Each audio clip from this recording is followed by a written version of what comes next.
Hello student, তো ফিরে আসলাম আবার একটা ক্লাসে। তোমাদের চলছে ক্লাস 10 ম্যাথ রায় ও মার্টিন প্রশ্নবিচিত্রা মাধ্যমিক 2026। তো সহজভাবে অঙ্ক করাতে তোমাদের স্যার প্রদীপ স্যার চলে এসেছে, কোনো চিন্তা নেই। এবার তোমাদের 2026 সালে যে মাধ্যমিক পরীক্ষা হতে চলেছে ম্যাথে তোমাদের কোনো চিন্তা নেই। প্রদীপ স্যার ভালো করে তোমাদের অঙ্ক শিখিয়ে দিবে, তোমাদের শেখাচ্ছে ভালো করে অঙ্ক। তোমরা দেখতে পাচ্ছ প্রত্যেকটা অঙ্ক তোমাদের সহজ এবং সরলভাবে সব অঙ্ক কমপ্লিটভাবে শিখিয়ে দেবে। ঠিক আছে, আজকে তোমাদের জন্য আমি নিয়ে এসেছি মাধ্যমিক 2026 রায় ও মার্টিন ফার্স্ট সামেটিভ স্কুল 17। আজকে 17 নম্বর স্কুল করাবো তোমাদের। এর আগের 1 থেকে 16 নম্বর স্কুল দেওয়া হয়ে গেছে, আজকে 17 নম্বর স্কুল। Page number 112 113। তোমাদের যে স্কুল আছে 17 নম্বর স্কুলটা, এখানে আছে Itahar girls high school HS. এই স্কুলটা তোমাদের করাবো। তোমাদের বই আছে রায় ও মার্টিন প্রশ্নবিচিত্রা বইটা, এই বইটা হাতে নাও এবং বইটা খুলো, প্রশ্নগুলো দেখো এবং একসঙ্গে আমার সঙ্গে অঙ্কগুলো করো। আমরা ক্লাস তাড়াতাড়ি করে শুরু করে দেবো। তোমরা তাড়াতাড়ি করে ভিডিওতে লাইক করে দাও, ভিডিওগুলো বন্ধুর কাছে শেয়ার করে দাও। তো চলো আজকের ক্লাসের অঙ্কগুলো আমরা সহজভাবে শিখে নিই। তো একের প্রশ্নগুলো করাবো। আমরা একের 1 নম্বরটা নিয়েছি। তো প্রশ্নটা বলছে কোনো মূলধন 10 বছরের দ্বিগুণ হলে বার্ষিক সরল সুদের হার কত হবে। কোনো মূলধন দেওয়া নাই, তো আমরা মূলধনটা আসলটাকে আমরা x ধরে নেব। তাহলে এখানে দেখো দ্বিগুণ বলেছে 10 বছরে, দ্বিগুণ বলতে সুদ আসলটা, সুদ আসল আমাদের হয়ে যাবে 2x। ঠিক আছে, 10 বছরের দ্বিগুণ সুদ আসল 2x। তা দেখো আসল জানা আছে, সুদ আসল জানা আছে, তাহলে আমরা সুদ পেয়ে যাব। সুদ যেটাকে আমরা আয় বলি, তাহলে সুদ কত হবে? সুদ আসল থেকে আসলটা বাদ দিয়ে দাও, আমরা পেয়ে যাব সুদ পেয়ে যাব। তাহলে আমাদের যে সূত্র সরল সুদের সূত্রটা সেটা হচ্ছে PTR/100। আয় হচ্ছে সুদ, পি হচ্ছে আসল, টি হচ্ছে সময়, আর হচ্ছে বার্ষিক সুদের হার বা 100। তো মান বসাও। সুদ আমরা x টাকা পেয়েছি, আসল x, সময় টি বলতে সময় 10 বছর বলেছে, আর সুদের হার 8টা আমাদের এখানে বের হবে, আর নিচে 100।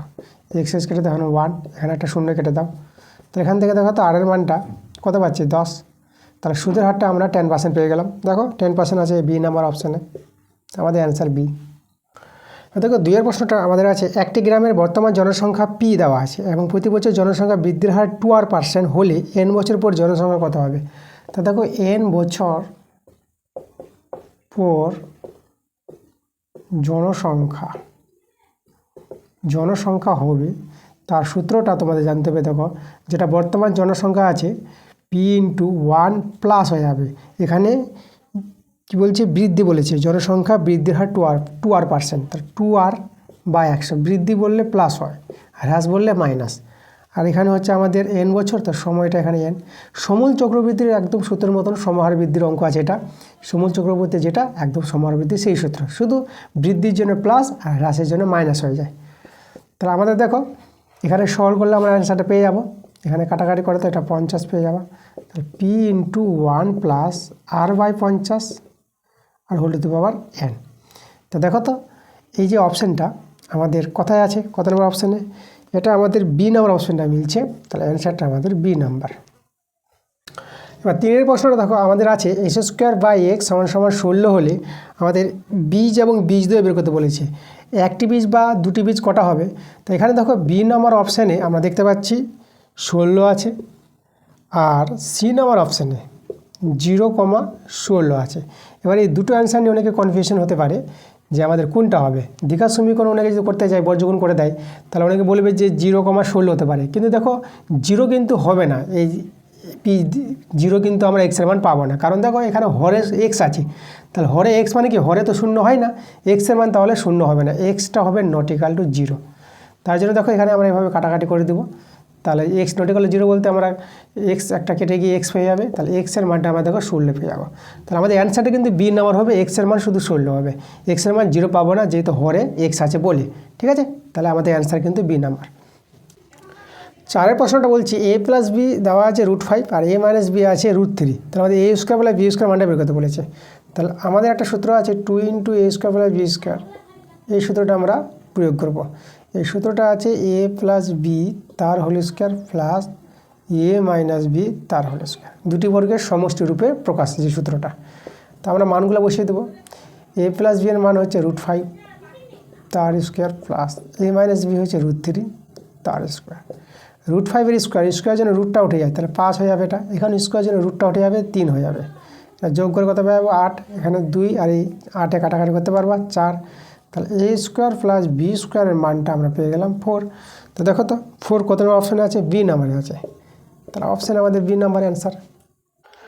এবার দেখো 5 প্রশ্নটা আমাদের বলেছে একটি বৃত্তের ব্যাসার্ধের দৈর্ঘ্য 13 সেমি এবং বৃত্তের একটি জের দৈর্ঘ্য 10 সেমি। তাহলে বৃত্তের কেন্দ্র থেকে জের দূরত্ব কত হবে সেটা বের করতে বলেছে। তো আমাদের বৃত্ত আছে, আমাদের একটা বৃত্তের কেন্দ্র ও বিন্দু, আর আমরা একটা জে নিয়ে নিলাম। এখানে একটা জের নাম আমরা এবি ধরে নিলাম।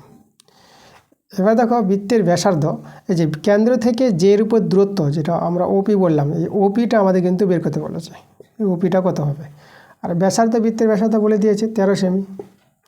আর এখানে দেখো এবি যেটা আমাদের বলে দিয়েছে কত? 10 সেমি। যে দৈর্ঘ্য হচ্ছে 10 সেমি। তো দেখো এপিটা কিন্তু আমরা পেয়ে যাবো 5 সেমি। তোমাদের জানতে হবে যে ব্যাস নয় এর উপর জের উপর কেন্দ্রগামী লম্ব সরলরেখা, যে ওপিটা কিন্তু আমাদের লম্ব, ক্ষুদ্রতম দূরত্ব সেটা লম্ব হয়। তো ব্যাস নয় এর উপর জের উপর কেন্দ্রগামী লম্ব সরলরেখা সেই যেটিকে সমদ্বিখণ্ডিত করে, তাহলে এপি সমান পিবি হয়ে যাবে। তাহলে এখানে এপিটা এবির অর্ধেক হবে। এবি যদি 10 হয় তাহলে এপি পেয়ে যাবো 5 সেমি। তো দেখো তো আমরা এটা 13, এটা 5 পেয়ে গেছি। তাহলে এই যে আমাদের ওপিটা কিন্তু বেরিয়ে আসবে, এটা সমকোণী ত্রিভুজ।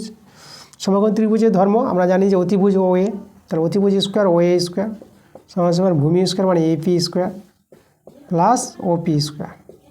তো এখান থেকে ওপি স্কোয়ারের মানটা আমরা বের করবো। তাহলে ও এ স্কোয়ার মাইনাস এপি স্কোয়ার, দেখো এটা এই থেকে মাইনাস হয়ে যাবে। ও এ হচ্ছে কত? 13, তাহলে ও এ 13 স্কোয়ার, এপি 5 স্কোয়ার, এটা 169, 25, 169 থেকে 25 বিয়োগ করবা 144 পেয়ে যাবা। তা দেখো তো ওপিটা আমরা কত পাবো? 12 পেয়ে যাবো। তাই যে 12 সেমি আমাদের অ্যান্সার। এই যে কেন্দ্র থেকে এবি জের যে দূরত্ব সেটা হচ্ছে 12 সেমি। দেখো 12 সেমি অপশানটা আছে আমাদের বি নাম্বারে, অ্যান্সারটা আমাদের বি নাম্বার। দেখো 6 প্রশ্নটা আমাদের বলেছে এবিসি ত্রিভুজের ও পরিকেন্দ্র কোণ ও এবি 50 ডিগ্রি হলে কোণ এসিবি এর মান কত? তো আমাদের একটা বৃত্ত আছে, তার মধ্যে আমাদের একটা ত্রিভুজ আছে। ত্রিভুজের নাম আমরা দিয়ে দেবো এবিসি, আর এই যে পরিকেন্দ্র আমরা ও নাম দিয়ে দিলাম। এখানে যে আমাদের কোণটা বলে দিয়েছে দেখো ও এবি, তাহলে এভাবে আমরা যোগ করব ও এবি, এই কোণটা দেওয়া আছে কত? 50 ডিগ্রি। তাহলে আমরা ওবি যুক্ত করে দিলাম। তা দেখো তো এই যে ওবি আর ও এ সমান, তাই এই দুটো সমান হলে এই দুটো কোণও সমান হবে। তাই এটা 50 ডিগ্রি হলে এটা আমরা কত পেয়ে যাবো? 50 ডিগ্রি। এবার দেখো এই যে এ ও বি ত্রিভুজটা আছে, এই ত্রিভুজে দুটি কোণ জানা আছে, তাহলে এই কোণটা পেয়ে যাবো। দুটি কোণের যোগফলটা 180 ডিগ্রি থেকে বাদ দিব। তা দেখো তো এটা 50 100 ডিগ্রি, তাহলে 180 ডিগ্রি থেকে 100 ডিগ্রি বিয়োগ করলে 80 ডিগ্রি, তাহলে আমরা করতে পেয়ে যাবো এই কোণটা পেয়ে যাবো আমরা 80 ডিগ্রি। ঠিক আছে। আচ্ছা, এটা যদি আমাদের 80 ডিগ্রি হয়ে যায় তাহলে এটা কত হয়ে যাবে? আমাদের এটা হবে 40 ডিগ্রি। আমাদের দেখো কোণ এসিবি এই মানটা বের করতে বলেছিল। আচ্ছা, এটা 40 ডিগ্রি এই জন্য তোমাদের জানতে হবে, দেখো এই যে এবি যে চাপটা আছে বৃত্তচাপটা, একই বৃত্তচাপের উপর যে কেন্দ্রস্থ কোণটা আর বৃত্তস্থ কোণ এটা হচ্ছে এসিবি, তাহলে কেন্দ্রস্থ কোণটা বৃত্তস্থ কোণের কী হয়? আমাদের দ্বিগুণ হবে। তাহলে আমাদের দেখো কেন্দ্রস্থ কোণের চেয়ে বৃত্তস্থ কোণটা অর্ধেক হবে। তো এটা যদি 80 ডিগ্রি হয় তো এটা আমাদের 40 ডিগ্রি হবে, তাই তো? তো এই জন্য আমরা দেখো এসিবি কোণটা, আমাদের কোণ এসিবি বের করতে বলেছিল। তাহলে এসিবি কত পেয়ে গেলাম? 40 ডিগ্রি। তা 40 ডিগ্রি আমাদের অ্যান্সার। তো 40 ডিগ্রি আমাদের সি নাম্বার অপশানে আছে। তো 2-এর প্রশ্ন চলে আসলাম। 2-এর 1-এর প্রশ্নটা দেখো। তো 2-এর 1-এর প্রশ্ন বলছে বার্ষিক 5% সরল সুদের হারে কত টাকার মাসিক সুদ 1 টাকা হবে? মানে 1 মাসের সুদ, 1 মাসের সুদ বলেছে কত? 1 টাকা। 1 টাকা। তাহলে আমরা 12 মাসের 1 বছরের সুদটা বের করে নেব। 12 মাসের সুদ 12 টাকা। তাহলে আমাদের দেখো সূত্র আয় সমান PTR/100। তাহলে সুদ তো আমরা পেয়ে গেলাম 12 টাকা। এবার দেখো এখানে আসলটা, আচ্ছা আসল পিটা কিন্তু আমাদের বের হবে, পিটা আমরা রেখে দেবো। সময় আমরা 1 বছর নিব, যেহেতু 12 মাসের মানে 1 বছর নিয়েছি আমরা সুদটা। সময় 1 বছর, আর সুদের হারটা বলে দিয়েছে 5%, তাহলে 5/100। এবার এখান থেকে সরল করে আমাদের পি এর মানটা পেয়ে যাব, আসলটা পেয়ে যাব। তাহলে এখানে দেখো 5 দিয়ে যদি কাটাকাটি করো তাহলে 5, 20, 100, আর পি এর মানটা দেখো কত পেয়ে যাব। তো এদিকে বর্গগুণ করো, 12 দিয়ে 24, 240। তো দেখো আমরা কিন্তু আসলটা পেয়ে গেছি। আমাদের আসলটা বের করতে বলেছিল, তো আমরা লিখবো নির্ণয় আসল। কোনো টাকা বলেছিল, নির্ণয় আসল। কত পেলাম আসলটা 240 টাকা। এটাই আমাদের অ্যান্সার। দেখো 2 এর প্রশ্নটা আমাদের আছে a/2 = b/3 = c/4 = 2a - 3b + 4c/p। তো আমাদের এখান থেকে p এর মানটা বের করতে বলেছে। তো প্রথমে আমরা সবাইকে কে ধরে নিলাম, কে ধরি। তাহলে দেখো তো a/2 মানটা কে, a/2 আমরা কত পেয়ে যাবো, কে, প্রত্যেককে কে এর সঙ্গে সমান। এখান থেকে এর মানটা আমরা 2কে পেয়ে যাব। একইভাবে বি এর মানটা 3কে পেয়ে যাবা, সি এর মানটা 4কে পেয়ে যাবা। ঠিক আছে, এবার দেখো এর মানটা তো কে, তো আমরা অতএব যে 2a - 3b + 4c/p এটাও সমান কি, এখানে মানগুলো বসিয়ে দাও। a এর মান 2কে মাইনাস বি এর মান 3কে প্লাস সি এর মান 4কে, নিচে পি সমান এদিকে আমাদের কে আছে। তো কে কিন্তু আমাদের কমন যাচ্ছে, কেটা কমন নিলাম, তাহলে এখানে 4 এখানে 9 প্লাস এখানে 4 4 16, আর নিচে আমাদের পি আছে, যে পি আমাদের নিচে পি আছে সমান এদিকে আমাদের কে আছে। ঠিক আছে, তাহলে আমাদের দেখো কে আর কে কেটে গেল। তাহলে এদিকে তো যদি আমরা যোগ করি তাহলে আমাদের কত হবে, দেখো আমাদের এখানে এই যে 16 আর 4 20, 20 থেকে 9 চলে গেল 11, তার উপরে 11 আর নিচে পি, আর এদিকে কে নাই তো 1 আছে, এখানে 1 দিয়ে দেবো। তাহলে পি এর মানটা আমরা পেয়ে গেলাম 11। এটা আমাদের অ্যান্সার। দেখো 3 প্রশ্নটা বলছে ও কেন্দ্রীয় বৃত্তটি এ বি সি বিন্দুগামী, কোণ এ বিও 35 ডিগ্রি এবং কোণ এ সিও 45 ডিগ্রি হলে কোণ বিওসি এর মান বের করতে বলেছে। দেখো আমার ছবিটা দেখো, ছবিটা আমাদের তৈরি করতে হবে। আমাদের বলে দিয়েছে যে এই যে বৃত্তটাকে ও কেন্দ্রীয় বৃত্তটা, কেন্দ্র আছে ও, আমাদের 3টি বিন্দুগামী এ, এখানে আমরা বি নিয়ে নেব বি, আর এখানে আমরা সি নিয়ে নিলাম সি। এই যে এ বি সি বিন্দুগামী বলে দিয়েছে ও কেন্দ্রীয় বৃত্তটা। তার কোণগুলো দেখো তো আমাদের এই যে এ বিও, এ বিও, তাহলে আমাদের দেখো তো এভাবে যোগ করতে হবে। এই যে এ বিও, এই যে এ বিও, এই কোণটা বলে দিয়েছে কত 35 ডিগ্রি। আর বলেছে এ সিও, তো এভাবে যোগ করতে হবে এ সিও, ওটা আমরা একটু এদিকে দিয়ে দিলাম। এই যে দেখো এ সিও মানে এই কোণটা আমাদের কত বলেছে, এই কোণটা বলেছে আমাদের 45 ডিগ্রি, এটা হচ্ছে আমাদের 45 ডিগ্রি। তাহলে আমরা এখানে ও এ যোগ করে দিলাম, এই যে ও এটা যুক্ত করলাম।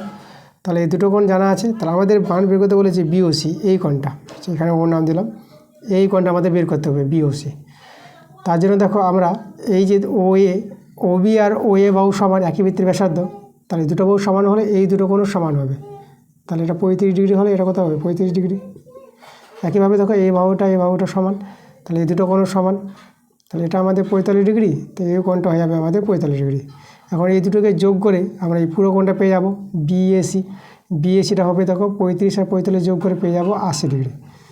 এবার দেখো বিএসি হচ্ছে বৃত্তস্থ কোণ, একই চাপের উপর অবস্থিত বৃত্তস্থ কোণ বিএসি, আর কেন্দ্রস্থ কোণটা বিওসি। তাহলে কি হয় দেখো কেন্দ্রস্থ কোণটা বৃত্তস্থ কোণের দ্বিগুণ হয়, তাহলে এই যে 80 ডিগ্রি ডবল হয়ে যাবে এটা। তো এটা কত হয়ে যাবে, এটা হবে আমাদের 160 ডিগ্রি। 80 ডিগ্রির ডবল, 80 ডিগ্রিকে 2 দিয়ে গুণ করে কত পেয়ে যাবে 160 ডিগ্রি। তাহলে কোণ বিওসির মান পেয়ে গেলাম 160 ডিগ্রি। ঠিক আছে, এভাবে আমাদের অ্যান্সারটা হবে।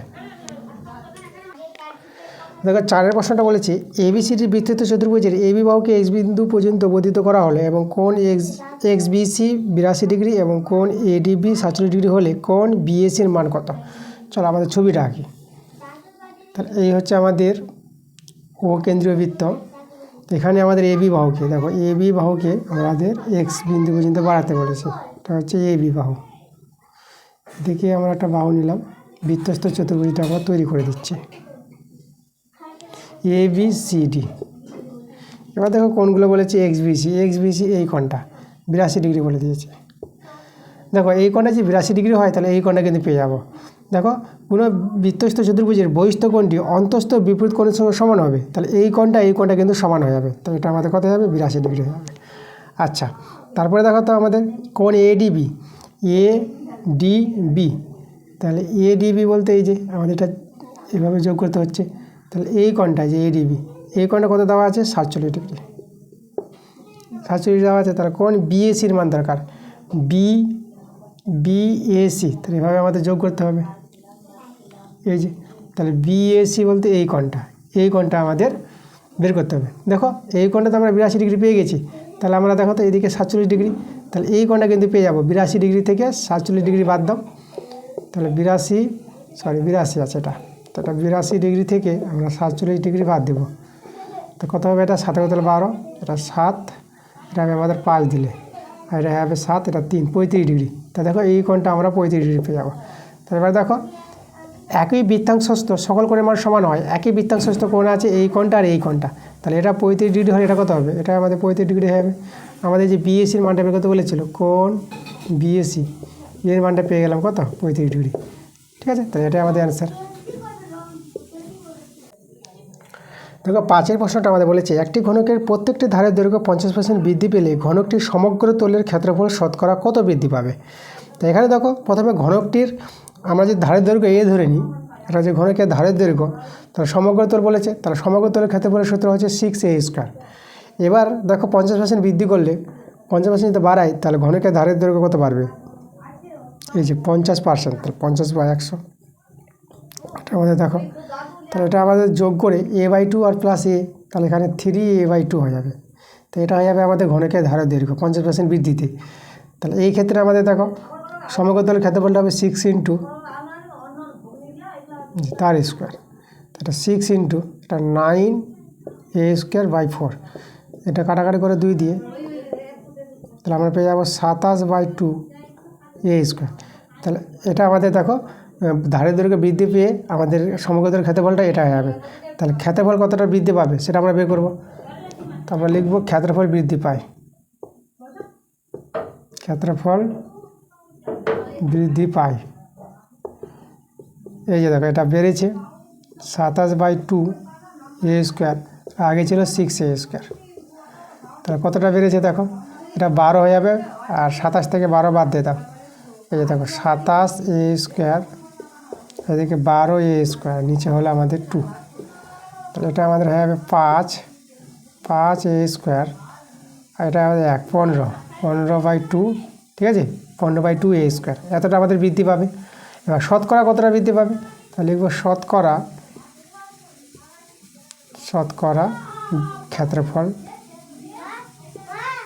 ক্ষেত্রফল বৃদ্ধি পায়। দেখো শতকরা বৃদ্ধিটা আমরা এভাবে বের করবো, দেখো যেটা বাড়লো সেটা উপরে দাও।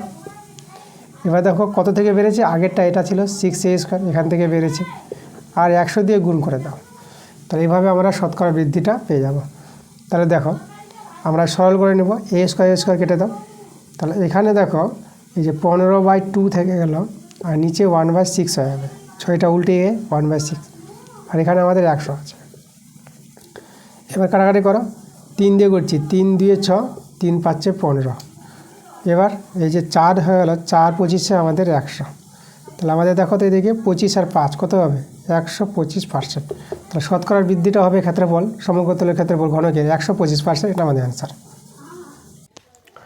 দেখো 3 প্রশ্নটা দেখো বলছে প্রবীর কাকু তার 12 বছরের ছেলে এবং 14 বছরের মেয়ের জন্য 1,87,500 টাকা ব্যাংকের বার্ষিক 5% সরল সুদের হারে এমনভাবে জমা রাখেন যাতে উভয়ের বয়স যখন 18 বছর হবে তারা প্রত্যেকে সুদে আসলে সমান টাকা পাবে। তিনি তার ছেলে ও মেয়ের জন্য ব্যাংকে কত টাকা জমা রেখেছিলেন সেটা আমাদের বের করতে বলেছে। আচ্ছা, তাহলে এখানে দেখো আমরা ধরে নেব যে ছেলের জন্য টাকা জমা রাখেন x টাকা, এটা আমরা ধরে নিচ্ছি, ধরি আমাদের এখানে ছেলে এবং মেয়ে বলেছে, তাই না, ছেলের বয়স 12 বছর আর মেয়ের বয়স বলেছে 14 বছর, তাহলে ধরি ছেলের জন্য টাকা রাখেন x টাকা, অতএব মেয়ের জন্য টাকা রাখেন, টোটাল টাকা তো রেখেছিল এই যে 1,87,500, তাহলে সেটা থেকে আমাদের বাদ চলে যাবে x টাকাটা, তাহলে 1,87,500 থেকে x বাদ দিয়ে দাও, এই টাকাটা রেখেছিল মেয়ের জন্য। এবার আমরা দেখো তো ছেলের ক্ষেত্রে সুদ বের করব আর সুদ আসল বের করব। আমরা লিখব ছেলের ক্ষেত্রে সুদের সূত্র দেখো PTR/100, তাহলে আসলটা তো আমাদের এক্স, আর টি সময়টা দেখো ছেলের বয়স কিন্তু 12 বছর, তা 18 বছর যখন হবে, তাহলে এই যে 12 বছর আছে আর 18 বছর হবে, তখন হবে আমাদের তাদের ছেলের সুদটা। তাহলে 18 থেকে 12 বাদ দাও, কত পেয়ে যাবে? 6। তা দেখো তো ছেলের জন্য যে টাকাটা খেটেছে কত? 6 বছর খেটেছে, যেহেতু 12 বছর বয়স 18 বছর অবধি, তাহলে 6 বছর। তাহলে এখানে আমাদের সময়টা কিন্তু ছেলের ক্ষেত্রে 6 বছর, এটা কিন্তু জানতে হবে, এটা খুব ইম্পর্টেন্ট সময়টা। আর সুদের হারটা এখানে বলে দিয়েছে আমাদের 5% দুজনের ক্ষেত্রে, তাহলে 5%, নিচে 100। তাহলে এখানে আমরা দেখো এটা পেয়ে যাবো কত? কাটাকাটি করি, তো এখানে আমাদের হয়ে যাবে 5 দিয়ে 10 শূন্য, এখানে কাটাকাটি করব 3, আর এখানে 10। তাহলে দেখো তো এটা আমরা কত পেয়ে যাচ্ছি? 3x/10 পেয়ে যাবো। এবার আমরা সুদ আসলটা বের করে নিই, ছেলের সুদ আসল।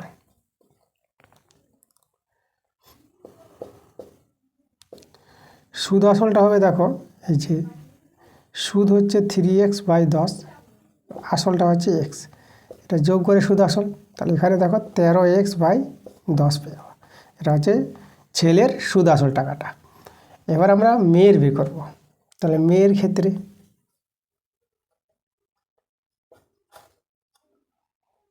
ক্ষেত্রে যদি আমরা সুদটা দেখি, আসল দেখো 1,87,500 মাইনাস x, এটা হচ্ছে আসল মেয়ের।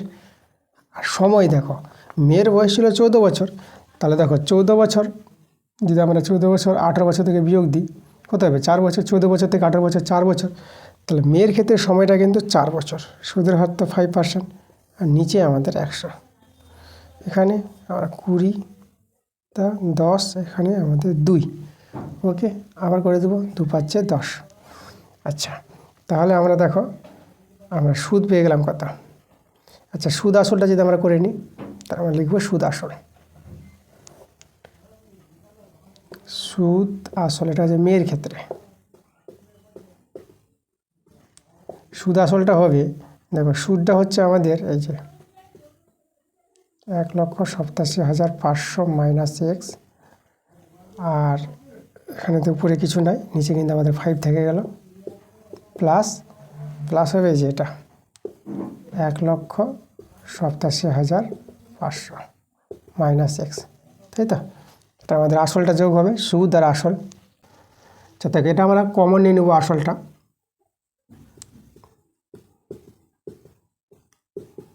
এটা আমরা যদি কমন নিয়ে নিই, তাহলে আমাদের এখানে 1/5 + 1, এটা আমরা দেখো তো এটা ভগ্নাংশে যোগ করলে এটা 6/5 পেয়ে যাবে, তাহলে 6 ×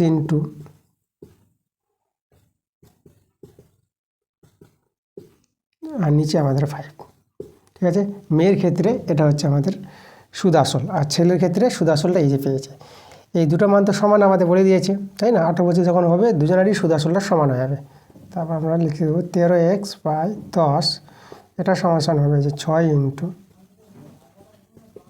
1,87,500 মাইনাস x, আর নিচে 5, 5 দিয়ে 10 বা 13x, এটা দেখো এটা 6 দিয়ে 12, তাহলে 12 × 1,87,500 মাইনাস এটা 12x হয়ে যাবে, এই যে 12x। ওকে, আচ্ছা, তাহলে আমরা দেখো তো এখান থেকে আমরা x এর মানটা বের করবো। তাহলে x এর মানটা কত বের হবে? আচ্ছা, এদিকে আমাদের দেখো তো, এটা আমাদের যদি এদিকে নিয়ে আসি, তাহলে আমাদের হয়ে যাবে 25x, তাহলে হয়ে যাবে 12 × 87,000। আচ্ছা, এখানে দেখো 75, এই যে দুটো শূন্য আছে না, দুটো শূন্যকে আমরা 100 করে দিলাম, তাহলে 25,400, এই যে 25,400। এবার এই যে 12 আর এই যে আমাদের আছে 1875 আর 4, এদের কিন্তু গুণ করি, তো আমরা x এর মানে পেয়ে যাবো। আমাদের জায়গাটা একটু প্লেস করতে হবে। তাহলে এদের তিনজনের গুণফলটা দেখো আমরা পেয়ে যাবো, বা x সমান এদের গুণফলটা গুণ করবা, পেয়ে যাবা 90,000, এই যে 90,000 টাকা। ঠিক আছে, x এর মান 90,000। এবার আমরা কি করব, এই যে একজন পেয়ে দেবো ছেলের, তাহলে ছেলের জন্য রেখেছিল 90,000 টাকা, তা অতএব লিখে দেব ছেলের জন্য রাখেন 90,000 টাকা এবং মেয়ের জন্য রাখেন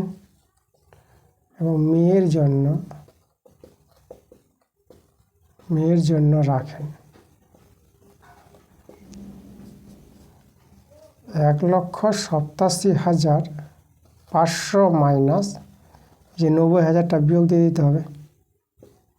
তো এটা বিয়োগ করবা, এটা 97,500 টাকা বিয়োগ করে এটা পেয়ে যাবা। তাহলে পেয়ে গেলাম। তাহলে ছেলের জন্য রেখেছিল 90,000 টাকা আর মেয়ের জন্য রেখেছিল 97,500 টাকা। এটাই আমাদের অ্যান্সার। দেখো 3-এর অথবা অঙ্কটা আমাদের বলছে কোনো রাজ্যে পথ নিরাপত্তা সংক্রান্ত প্রচারাভিযানের মাধ্যমে পথ দুর্ঘটনা প্রতি বছর তার পূর্ব বছরের তুলনায় 10% হ্রাস পেয়েছে। বর্তমান বছরে ওই রাজ্যে যদি এই যে এখানে আছে 2,916টি পথ দুর্ঘটনা ঘটে, তবে 3 বছর পূর্বে ওই রাজ্যে পথ দুর্ঘটনার সংখ্যা কত ছিল? 3 বছর পূর্বে আমাদের পথ দুর্ঘটনার সংখ্যাটা বের করতে বলেছে।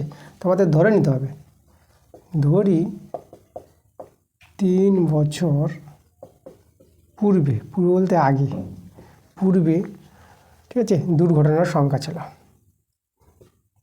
দুর্ঘটনার সংখ্যা ছিল এক্সটি, আমরা এক্সটি ধরে নিলাম। তাহলে এবার 3 বছর পর দুর্ঘটনার সংখ্যা আমরা বের করব। তাহলে অতএব 3 বছর পর দুর্ঘটনার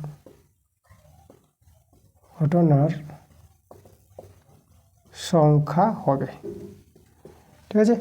তা 3 বছর পর দুর্ঘটনার সংখ্যা হবে কত হবে? দেখো আগে ছিল এক্সটি 3 বছর আগে, তো সেটা এখানে আসবে। আর 1 দেখো এখানে আমাদের পথ দুর্ঘটনা হ্রাস পাচ্ছে, হ্রাস পেলে পরে মাইনাস দেবা 10%, তা 10/100। আর সময়টা আছে 3 বছর, তার এখানে সময় একদম সময় চক্রবৃদ্ধির সূত্রের মতন। হ্যাঁ, এটা আমাদের সমহার বৃদ্ধি অঙ্ক আছে, শুধু হ্রাস হলে মাইনাস আর বৃদ্ধি পেলে প্লাস হবে, এই জায়গাটা চেঞ্জ হয়ে যায়। আচ্ছা, তো এটা যদি আমরা একটু সরল করে নিই, দেখো এটা এক্স ইন্টু এটা 0 কেটে যাবে, তাহলে আমরা দেখো কত হয়ে যাবে। এটা হবে আমাদের এই যে 9, এটা 9/10 পেয়ে যাবা। তার কি এতটি, এটা হচ্ছে সংখ্যা। তাহলে দেখো তো এই মানটাই আমরা দেখো এক্স ইন্টু 9/10 তার হোল কিউব। এই যে আমাদের যেটা 3 বছর পর দুর্ঘটনার সংখ্যা, এটা তো বর্তমান দুর্ঘটনা, তাহলে সেটা কিন্তু বলে দিয়েছে আমাদের এই যে 2,916টি। তো এটাই আমাদের হচ্ছে 2,916টি। এখান থেকে এক্সের মানটা পেয়ে যাব। তাহলে এক্স গুণিত এটাকে 9/10 গুণিত 9/10 গুণিত 9/10 আমরা লিখতে পারবো, কিউব আছে বলে। আর এই যে আমাদের সংখ্যাটা, চলো 9 দিয়ে কাটাকাটি করো। এখানে দেখো 9 3 27, তো কত যাবে এখানে? 27, 2 যাবে 11, 9 কে 9, তাহলে এখানে বেঁচে গেল 2 আমাদের কোথায় যাবে এটা? আচ্ছা আবার বলি যে 9 দিয়ে করি, 9 3 27, 27 28 2 থেকে 21 হবে, এটা সরি 11 ধরে নিয়েছি। তাহলে 21 যদি হয় আমাদের, তাহলে আমরা 9 দিয়ে 18 আমাদের 3 4 হলে 36, 9 4 36 এভাবে হবে। আচ্ছা, তারপরে এবার আমরা করবো দেখো 9 3 27, এবার চলে যাবে কত? 5 চলে যাবে 54, 9 6 54 আর 9 4 36 এভাবে কাটাকাটি আসবে। তা দেখো তো আমরা এক্স সমান কত পেয়ে যাবো? এদিকে যে 4 আছে আর 3টা 0 মানে গুণ হয়ে যাবে 1000, 3টা 10 গুণফল 1000 আর 1000 4 গুণ করে 4000। এই যে দেখো, তা আমরা কিন্তু পেয়ে গেছি। তার মতো তো লিখে দেবো 3 বছর পূর্বে দুর্ঘটনার সংখ্যা ছিল 3 বছর পূর্বে পথ দুর্ঘটনা লিখেছিলাম, পথ দুর্ঘটনার সংখ্যা ছিল, পথ দুর্ঘটনার সংখ্যা ছিল কতটি বের করলাম? 4000 এতটি ছিল 3 বছর পূর্বে। এবার দেখো 4 থেকে 8 অবধি যে অঙ্কগুলো আছে, তো এই অঙ্কগুলো সব অঙ্কগুলো আগের ক্লাসে করা হয়ে গেছে। আমি তোমাদের বলে দেবো যে আগের কোন কোন ক্লাসে করা হয়েছে কোন কোন অঙ্কটা, সেটা আমি বলে দিচ্ছি। দেখো 4-এর 1 নম্বরটা তোমরা পেয়ে যাবো আগের ক্লাসে, পেজ নাম্বার 102 পাতায় স্কুল 5, সেখানে দেখবে 4-এর 1 নম্বর অঙ্কটা আছে। এবার 4-এর 2 নম্বর অঙ্কটা দেখো পি দিয়েছি, পি থেকে পেজ, তাই না, আমরা সংক্ষেপে পি দিয়ে দিলাম। তাহলে দেখো পি হাইপেন 107 পাতার এস থেকে স্কুল, এই যে স্কুল আছে না, ওটা আমরা এস বলে দিলাম। তাহলে যে এস স্কুল 11 নম্বর স্কুলে, সেখানে 4-এর 2 নম্বর অঙ্কটা পেয়ে যাবা। আর 5-এর অঙ্কটা, ঠিক আছে, দেখো আমাদের 104 পাতার স্কুল 8, সেখানে 5-এর অঙ্কটা আছে। আর 5-এর অথবাটা 107 পাতার স্কুল 11, সেখানে 5-এর অঙ্কটা আছে। আর 6-এর অঙ্কটা 103 পাতার স্কুল 7, সেখানে দেখবা 6-এর অঙ্কটা আছে। আর 6-এর অথবাটা দেখো 104 পাতার স্কুল 8, সেখানে 6-এর অথবা অঙ্কটা। আর 7-এর যে অঙ্ক আছে দেখো 7-এর 101 পাতার স্কুল 4, 7-এর অথবা অঙ্কটা। আর 7-এর অথবা এই অঙ্কটা পাই যাবা তোমরা 102 পাতার স্কুল 6, সেখানে 7-এর অঙ্কটা। আর 8-এর অঙ্কটা দেখো, 8-এর অঙ্কটা পাবা 108 পাতার স্কুল 12, সেখানে 8-এর অঙ্কটা আছে। আর এই যে 8-এর অথবা অঙ্কটা 100 পাতার স্কুল 3, সেখানে দেখবা 7-এর অথবা। তাহলে যেভাবে আমি তোমাদের বলে দিলাম, তোমরা আগের ক্লাসে যাও, আগের ক্লাসে তোমরা কিন্তু এই অঙ্কগুলো পেয়ে যাবে। তোমরা যারা প্রথম থেকে ক্লাসগুলো দেখছো তারা তো তোমরা বুঝতে পারছো অঙ্কগুলো আছে। তোমরা যদি আবার দেখার প্রয়োজন পড়ে যে তোমরা দেখবা বারবার রিপিট ভিডিওগুলো, তোমরা কিন্তু আগের ক্লাসে দেখতে পারো। আর যারা নতুন আছো, যারা দেখোনি, তাদের তো অবশ্যই তোমাদের যেভাবে বলে দিলাম সেভাবে তোমাদের ক্লাসগুলোতে গিয়ে এই অঙ্কগুলো তোমাদের কিন্তু দেখে নিতে হবে, ঠিক আছে। তাহলে এই ছিল আমাদের আজকের ক্লাসের সব অঙ্কগুলো তোমাদের করে দিয়েছি। তো আবার তোমাদের সঙ্গে দেখা হবে পরের ভিডিওতে। তোমরা সবাই ভালো থেকো।